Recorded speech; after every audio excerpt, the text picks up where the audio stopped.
Hello दोस्तों, नमस्कार। स्वागत है हमारे यूट्यूब चैनल में।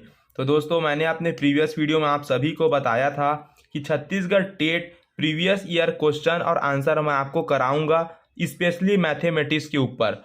तो गाइस, सीजी टेट मैथमेटिक्स का यहाँ पर हम 2019 का प्रीवियस ईयर मैथमेटिक्स का कुछ क्वेश्चन और आंसर सॉल्व करेंगे।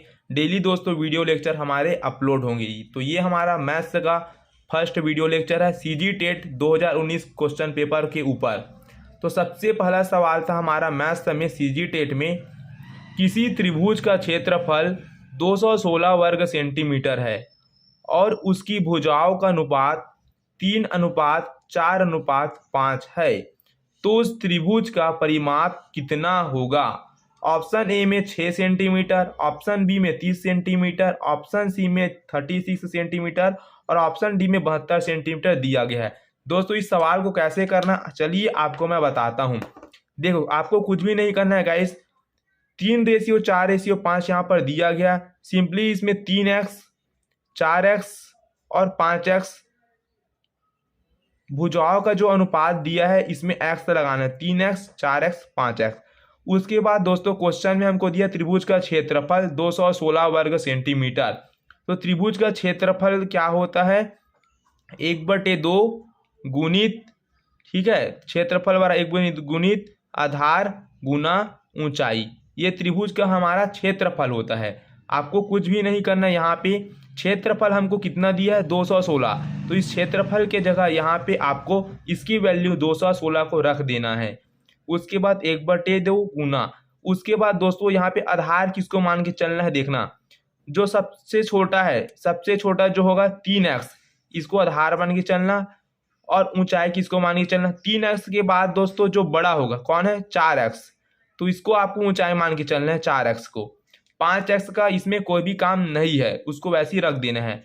अब दोस्तों इसको गुना करा दें, 4×3=12 हो जाएगा। और x का जब हम गुना कराते हैं तो ये होता है x² और बटा में 2 था तो बटा में 2।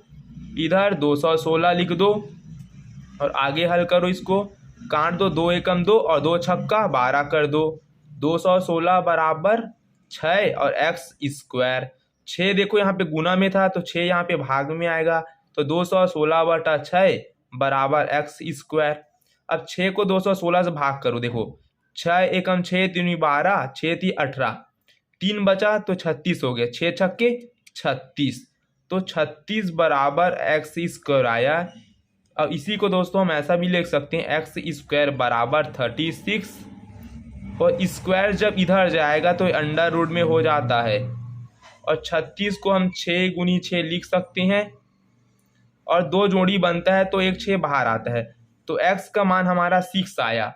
और हमको दोस्तों क्वेश्चन में क्या पूछा था, आप देख सकते हैं, त्रिभुज का परिमाप पूछा था। तो त्रिभुज का परिमाप क्या होता है दोस्तों, जो ये भुजा था 3x + 4x + 5x, ये जो भुजा था इसको जोड़ देना है। तो 5 4 9 और 3 12, तो टोटल 12x।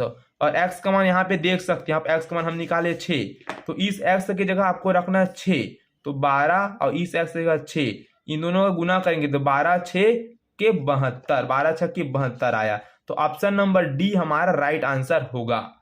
तो इस प्रकार त्रिभुज का जो परिमाप वाला प्रश्न आएगा बहुत बेहतरीन तरीका से इसी प्रकार सिंपली आपको हल करना है। आइए नेक्स्ट सवाल की ओर आगे बढ़ते हैं। नेक्स्ट सवाल हमारा है, निम्नलिखित में से कौन सा अन्य से असंबंधित है। ऑप्शन ए प्राकृतिक संख्याओं का योग, ऑप्शन बी प्राकृतिक संख्याओं का गुणन, ऑप्शन सी किसी प्राकृतिक संख्या का घात ज्ञात करना, ऑप्शन डी इनमें से कोई नहीं। दोस्तों यहाँ पर हमको ये पूछा है कि इन 4 ऑप्शन में से कौन एक दूसरे से कनेक्टेड नहीं है। तो प्राकृतिक संख्याओं का योग होता है गाइस, जैसे कि हम प्राकृतिक संख्याओं का योग निकाल सकते हैं। जैसे 7 + 7 करेंगे दोस्तों, 7 बार जोड़ेंगे तो कितना आएगा, 7 + 7 को 7 बार जोड़ेंगे तो 49 आएगा। प्राकृतिक संख्याओं का गुणन मतलब 7 को 7 बार गुना करोगे तो कितना आएगा, 49 आएगा। प्राकृतिक संख्या का घात ज्ञात करना, 7 प्राकृतिक संख्या, इसका घात करेंगे कितना आएगा, 49 आएगा। देख सकते तीनों में 49 49 आ रहा है, यानी कि ऑप्शन ए, ऑप्शन बी और ऑप्शन सी तीनों एक दूसरे से कनेक्टेड, तीनों एक दूसरे से रिलेटेड है। तीनों क्या है दोस्तों, एक दूसरे से क्या है, रिलेटेड है। तो इसका आंसर क्या आएगा, उपरोक्त में से कोई नहीं। क्या आएगा, उपरोक्त में से कोई नहीं। यदि उपरोक्त में से सभी ऐसा ऑप्शन रहता तो सभी में हम टिक करते, क्योंकि प्राकृतिक संख्याओं का योग भी पॉसिबल है, प्राकृतिक संख्याओं का गुना करना भी पॉसिबल है, और प्राकृतिक संख्या का घात ज्ञात करना भी पॉसिबल है। किसी भी प्राकृतिक संख्या का घात ज्ञात कर सकते, जैसे 3 प्राकृतिक संख्या 3 का घात करेंगे तो 9 आएगा, एक प्राकृतिक संख्या 1 का घात करेंगे तो 1 आएगा। मतलब तीनों क्या है दोस्तों, एक दूसरे से संबंधित है, तीनों एक दूसरे से संबंधित है, तीनों प्राकृतिक संख्या देख सकते हैं। तो हमको पूछा था तीनों में से कौन असंबंधित है, तो तीनों में से कोई भी असंबंधित नहीं है, तीनों संबंधित है। तो ऑप्शन डी होगा दोस्तों, इनमें उपरोक्त में से कोई नहीं। उसी प्रकार हमारा तीसरा प्रश्न यहाँ पर आप देख सकते हैं। तीसरा प्रश्न हमारा है, त्रिभुज की क्षेत्रफल की संकल्पना है। ऑप्शन ए मूर्त, कॉन्क्रीट बोलते हैं। ऑप्शन बी अमूर्त को बोलते हैं अब्स्ट्रैक्ट। ऑप्शन सी ए व बी दोनों। ऑप्शन डी इनमें से कोई नहीं। तो यहाँ पर दोस्तों त्रिभुज की जो संकल्पना है यह मूर्त है या अमूर्त है या दोनों, ऐसा इस क्वेश्चन में कहा गया है। दोस्तों मैं एक बार आपको मूर्त और अमूर्त के बारे में डिटेल से बता देना चाहता हूं थोड़ा सा। मूर्त का मतलब होता है दोस्तों सोचना। क्या होता है दोस्तों, मूर्त मतलब होता है थोड़ा सा सोचना, थोड़ा सा सोचना। क्या होता है मूर्त मतलब थोड़ा सा सोचना, और अमूर्त मतलब होता है दोस्तों गहराई से सोचना। अमूर्त मतलब गहराई से चिंतन करना, गहराई से चिंतन करना।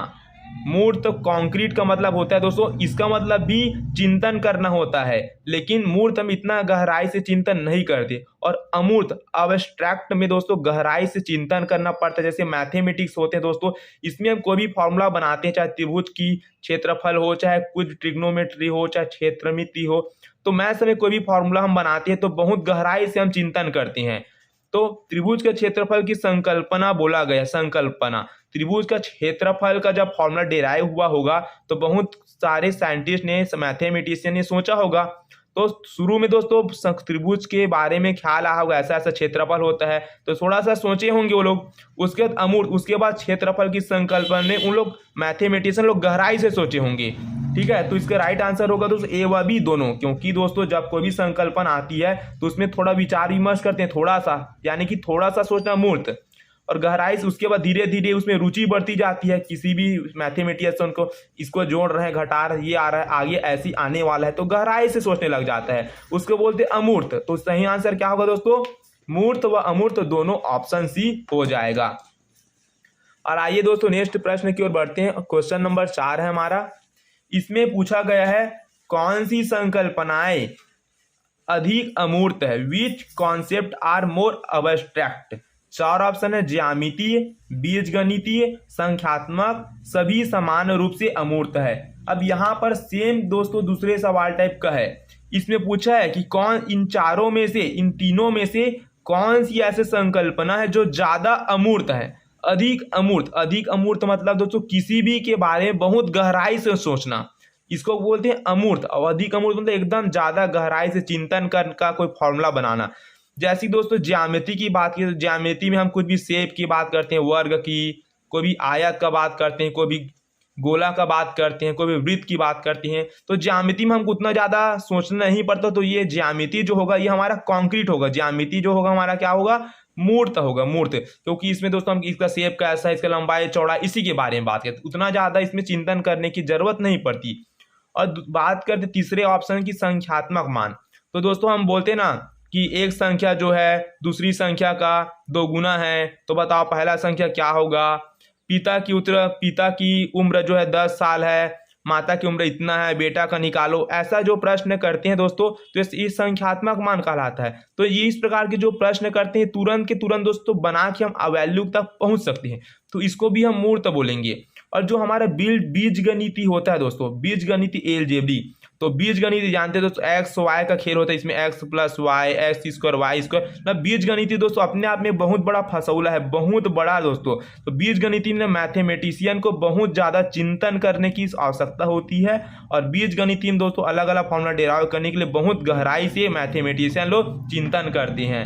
तो इसमें पूछा था कौन सी संकल्पना अधिक अमूर्त, मतलब कौन सा अधिक चिंतन वाला है, तो उसका ऑप्शन है दोस्तों बीजगणितीय, ऑप्शन नंबर बी। मूर्त और अमूर्त इस क्वेश्चन हर बार आएंगे, तो उम्मीद है दोस्तों इस बार भी क्वेश्चन आएंगे। चलिए नेक्स्ट सवाल की ओर बढ़ते हैं।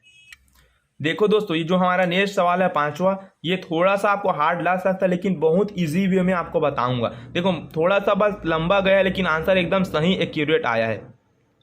24 मीटर लंबी, 8 मीटर चौड़ी और 60 सेंटीमीटर मोटी दीवार बनाने के लिए 24 centimetre into 12 centimetre into 8 centimetre नाप की कितने ईंटें लगेगी यदि दीवार का 10% हिस्सा मसाले से भरा हुआ है? Option A 45,000, option B 50,000, option C 58,000, option D 60,000। यहाँ पे क्या बोला है दोस्तों प्रश्न में कि 24 मीटर लंबी, 8 मीटर चौड़ी और 60 सेंटीमीटर मोटी दीवार बनानी है। जो हमको एक दीवार बनाना है और उस दीवार का जो लंबाई होगा 24 मीटर होगा और वो दीवार का चौड़ाई 8 मीटर होगा और दीवार का जो मोटाई होगा वो 60 सेंटीमीटर होगा, ऐसा कहा गया है। और पूछा गया है कि दीवार बनाने के लिए कितना ईंटा लगेगा और ईंटे का साइज दिया गया। ईंटा का जो लंबाई 24 सेंटीमीटर, चौड़ाई 22 सेंटीमीटर और यह ईंटा का जो ऊंचाई होगा वो 8 सेंटीमीटर दिया गया है। और ये कहा गया है कि जो दीवार बना रहे हैं उसमें से 10% हिस्सा जो है सीमेंट से भरा हुआ है। देखो दोस्तों, हम दीवार जब भी बनाते हैं घर में तो ईंटा तो लगाते हैं दीवार में, बीच बीच में ईंटे को जोड़ने के लिए सीमेंट भी लगाते हैं। तो प्रश्न में कहा गया है कि एक दीवार हमको बनाना है और 10% दीवार जो बना है इसमें 10% हिस्सा सीमेंट से भरा हुआ है। तो एक दीवार बनाने में हमको कितना ईंटा लगा, तो ईंटों की संख्या ज्ञात करने एक दीवार बनाने में। तो चलिए दोस्तों मैं बता रहा हूँ, आपको कुछ नहीं करना है गाइस, दीवार का ना कुल आयतन, दीवार का कुल आयतन निकालना है। हम जानते हैं दोस्तों दीवार का कुल आयतन क्या होगा, लंबाई गुना चौड़ाई गुना ऊंचाई आयतन होता है। और हमको प्रश्न में ही दिया गया, देख सकते हैं 24 मीटर लंबा है, 24 मीटर क्या है लंबा है देख सकते हैं, 8 मीटर चौड़ा है, 60 मीटर मोटा है। तो दीवार का कुल आयतन क्या होगा 24 इंटू 8 इंटू 60। देखो 24 मीटर लंबा, 8 मीटर चौड़ा, 60 सेंटीमीटर ऊंचाई। देख सकते दीवार का जो ऊंचाई 60 सेंटीमीटर में दिया था, लंबाई चौड़ाई को मीटर में दिया था। तो प्रश्न को सॉल्व करना है ना दोस्तों, तो आपको कोई भी एक पद्धति में चेंज करना होता है मात्रक को। तो मैंने मीटर को सेंटीमीटर में चेंज कर रखा है। 24 मीटर है तो 1 मीटर में 100 सेंटीमीटर, तो 24 को 100 से गुना किया तो आया 2400। 8 मीटर को सेंटीमीटर में बदले तो आया 800 और 60 सेंटीमीटर पहले से था। तो दीवार का कुल आयतन क्या होगा दोस्तों 2400 गुना 800 गुना 60। इन तीनों को हम गुना करेंगे तो हमारा इतना आएगा, देख सकते इतनी बड़ी संख्या। और आयतन का जो यूनिट होता है सेंटीमीटर क्यूब होता है, सेंटीमीटर क्यूब। तो ये जो निकाले, ये जो देख सकते हैं गाइस, ये हमारा दीवार का आयतन है, दीवार का। तो इस प्रकार के प्रश्न में आपको पहले दीवार का आयतन निकालना है, यानी कि दीवार की लंबाई चौड़ाई ऊंचाई तीनों को गुना कर देना है।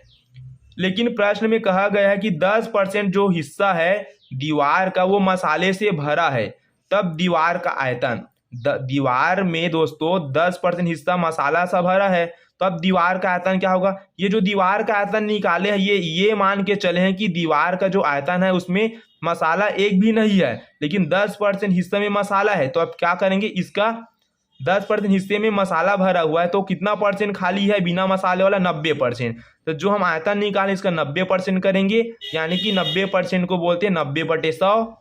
और 2 जीरो से 2 जीरो यहाँ पे काटे और इतने का इतने से गुना कराए तो इतना आया, देख सकते हो। तो बहुत बड़ा अमाउंट, कैलकुलेटर का यूज करना पड़ सकता है आपको। और उसके बाद आपको निकालना ईंट का आयतन। आयतन होता है लंबाई चौड़ाई ऊंचाई। और आप देख सकते हैं प्रश्न में ईंट का जो लंबाई था 24 सेंटीमीटर, ईंट का चौड़ाई था 12 सेंटीमीटर, ईंट की ऊंचाई 8 सेंटीमीटर। तीनों सेंटीमीटर, मतलब किसी में भी चेंज करने की जरूरत नहीं है। तो ईंट के आयतन में लंबाई चौड़ाई ऊंचाई तीनों का मल्टीप्लाई कर दिए और निकल गया ईंट का आयतन। अब हमको निकालना था दीवार बनाने में कितना ईंटा लगा, एक दीवार बनाने में कितना ईंटा लगा। तो आपको फॉर्मूला यूज करना, दीवार का कुल आयतन और ईंट का आयतन। दीवार का आयतन देख सकते इतना हम निकाले थे, इसे भाग करना ईंट का आयतन जो कि इतना निकाले थे, दोनों को डिवाइड किए तो आया 45,000। तो आपको दोस्तों टिक किसमें करना है, ऑप्शन नंबर ए में। ऑप्शन नंबर ए में 45,000। तो एक दीवार बनाने में कितना ईंट लगा, 45,000 ईंट लगा। दोस्तों इस वीडियो में मैं आपको सिर्फ 5 क्वेश्चन सॉल्व करा पाया हूं, नहीं तो वीडियो बहुत लंबा हो जाता। नेक्स्ट जो वीडियो होगा हमारा सीजी टेट के प्रीवियस ईयर क्वेश्चन के ऊपर होगा 2019 का। मैथ्स में अभी सिर्फ 5 क्वेश्चन कराया हूं और बहुत सारे क्वेश्चन बाकी है। वीडियो कैसा लगा गाइस प्लीज कमेंट बॉक्स में कमेंट करके जरूर बताएं, और आगे ये बताएं कि ये वीडियो मुझे कंटिन्यू रखना चाहिए या नहीं रखना चाहिए। और चैनल पर नए हैं तो प्लीज गाइस सब्सक्राइब करना मत भूलिए।